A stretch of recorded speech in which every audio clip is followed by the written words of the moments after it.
Hi, everyone. Carol here. We're going to be talking today about working with your biggest fear. My mental wellness team showed up for the newsletter this past week and provided 4 first steps for working with your fears. So we're going to talk about that today in this video. Hope you join me.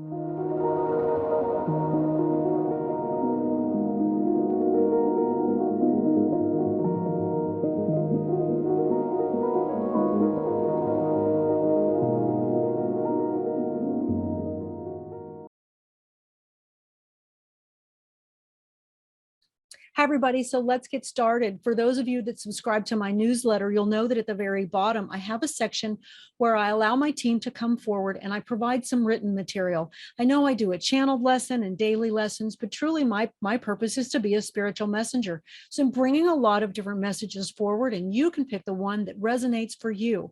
So again, at the bottom of the newsletter this week, my mental wellness team stepped forward and they want to start helping us to work with our biggest fear. And they did that by surprisingly providing us with 4 steps. And I knew that as I was writing it in the newsletter, I also needed to do a short video to help you walk through it verbally as well. So I'm going to do that. What I want to do is I want to read to you what was written in the newsletter, because if you're sharing this with someone and they don't have access to it, or you're watching this at a later time and don't have the newsletter handy, I want to have that available for you. So pardon me, I'm going to look down here and write. Okay. So my mental wellness team, because I have a mental, emotional, physical, and spiritual wellness team, and they all work with me in each of these different areas. They help me personally, but they are also my key components for connecting with and bringing this information forward to helping all of you. So my mental wellness team says, voicing and naming our biggest fear is an important step in truly acknowledging what keeps us paralyzed.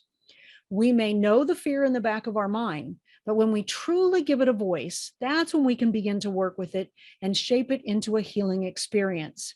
So what can you do? So that was all they wrote. And then they provided us with 4 steps. So let's look at step 1 first. In step 1, the instruction is to pick the single biggest fear you have and be as concise as possible in stating it in a single sentence. And for example, I'm afraid I'm not going to succeed at being a good parent. I'm afraid that people will see how unworthy I am.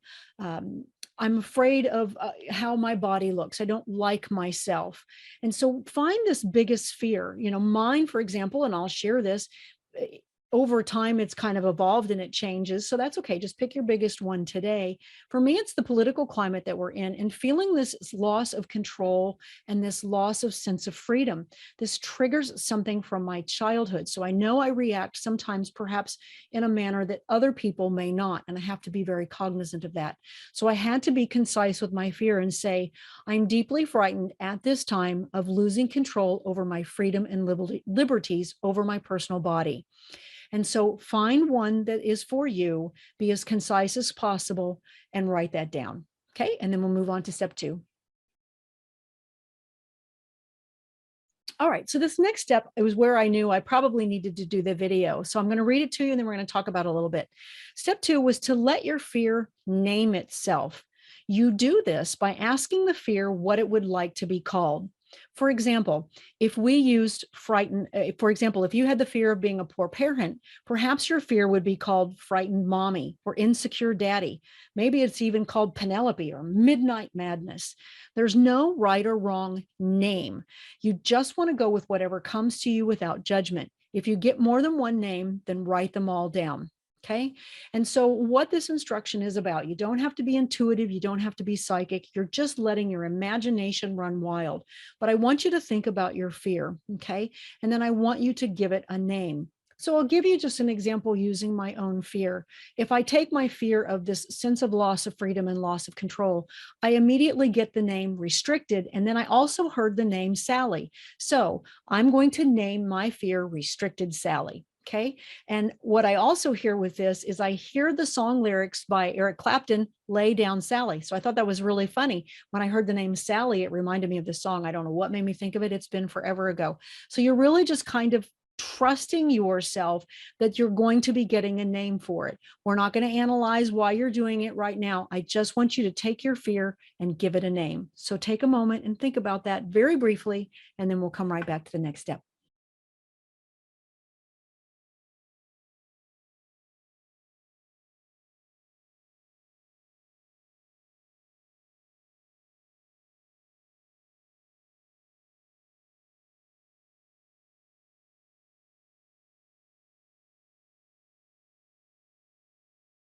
All right, so it's time for step 3. And hopefully by now you've come up with a name for your fear. And I do want to just kind of briefly expand on why we're doing that. When we voice the fear, we're talking about it. I'm afraid of this. I'm afraid of that. I'm afraid of this. I'm afraid of that. And so what we want to do by giving it a name is we're kind of identifying it, we're labeling it, but we're not repeating the fear constantly. So we're giving it this benign name, which actually has a lot of power in it. And that's what we're going to talk about here, that we can use to identify that fear. And then what we're going to do is we're going to have a conversation with Restricted Sally, or whatever name it is that you've chosen for your particular fear. So step 3 says, once you have a name, you're to sit with that name, whether there's one or more, that's totally okay. And you're to do the following 2 things. The first step is to, I say, watch this video, which you're doing now, to help you explore it more depth. But part A is, where in your body does this name like to reside? So let's talk about that now. If I think about Restricted Sally, and I want you to step back now and take your name, and I want you to just sit with it and ask yourself, where do I feel like Restricted Sally lives the most? Where's the weight in your body? Where are you being hit? Again, this is just a real simple kind of let your instincts guide you. You don't have to think about it. If you're not sure, move from the top of your head down to your feet, and anywhere you feel like Restricted Sally is settling, I want you to make note of that. It could be more than one place, okay?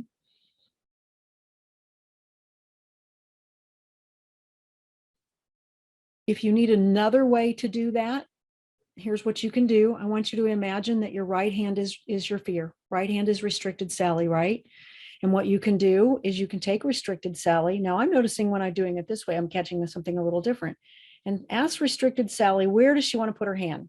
Whew, right here, right? Here's my Restricted Sally. But as I move it down my body, the next place Sally goes is right here. This is where I felt it before I used my hand, right in my heart center, right here in my chest. Okay. As I move my hand down, Restricted Sally likes my solar plexus, right? Feel hit right in the gut with Restricted Sally. I move down. Restricted Sally is in my knees and in my feet as well. So try the hand technique and move yourself down and ask yourself where your fear wants to lie. Where does your name want to go? If you need more time, go ahead and pause and sit with that. And then I want you to take Restricted Sally, or your name of your fear. So now you're on your piece of paper, you have your fear in one sentence. You've given your fear a name.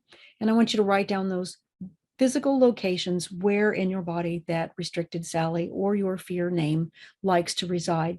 Okay, so those are going to be important.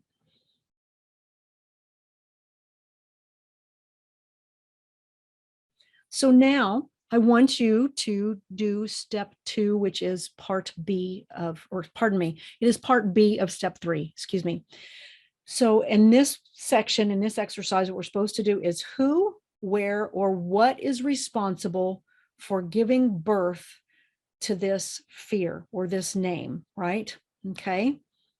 So the first thing I want to do is, and I'm just going to do it with myself as an example, and then I'm going to let you go ahead and practice this on your own, okay? So I'm going to sit down and I'm going to ask Restricted Sally. So Sally, Restricted Sally, you're feeling pretty restricted, right? And then the song, Eric Clapton song that I heard, Lay Down Sally, I immediately heard just that part, lay down Sally, kind of like Sally just lays down and she takes it, right? So that was the impression that I got. So there's a lot embedded in that name that if we think about our name, what does it really mean for us? I don't know a Sally. Sally doesn't necessarily mean anything, but we would consider that, at least in today's standards, perhaps not a more common name. So Sally kind of takes me back to those childhood days a little bit too. Not to mention that the Lay Down Sally song by Eric Clapton is a little bit older as well.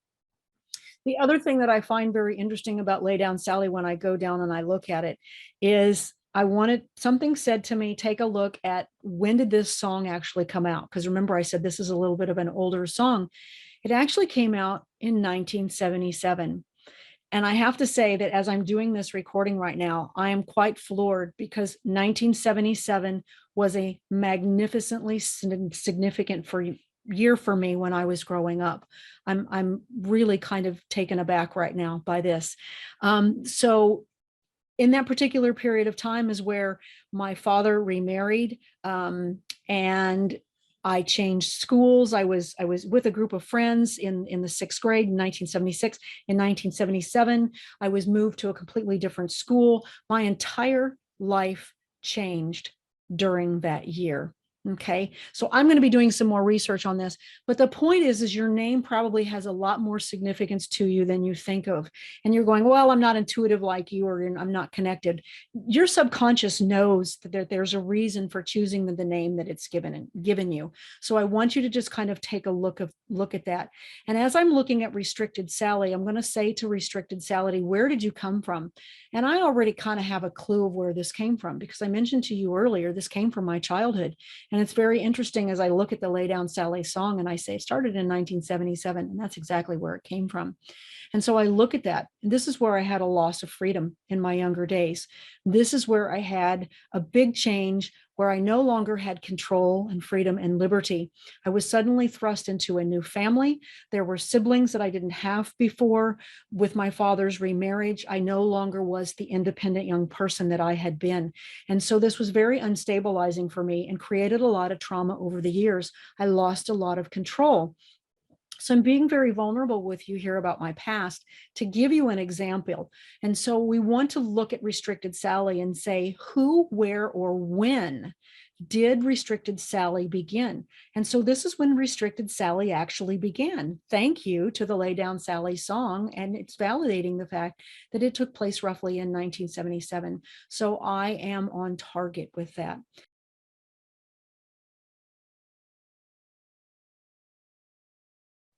If I look at the lesson that my mental awareness team, or my mental wellness team brought forward, they talk about who, where, or what is responsible. So I know the who, I know where this took place, and I know basically the what. But I also now kind of feel like a part of this that I will expand on in the newsletter a little bit more is I want you to go to each of those body parts that you identified and just ask for a little bit more information. So I will use again myself as an example so that you can see how you can do this for yourself. Okay. So I'm going to go up here and I'm going to ask Restricted Sally. I'm going to say, Restricted Sally, why are you here? What's going on? And so what I'm immediately hearing Sally say to me, I'm going to shorten her name. We understand why Sally feels restricted, right? I mean, all of this political turmoil is bringing up all of these old fears for me.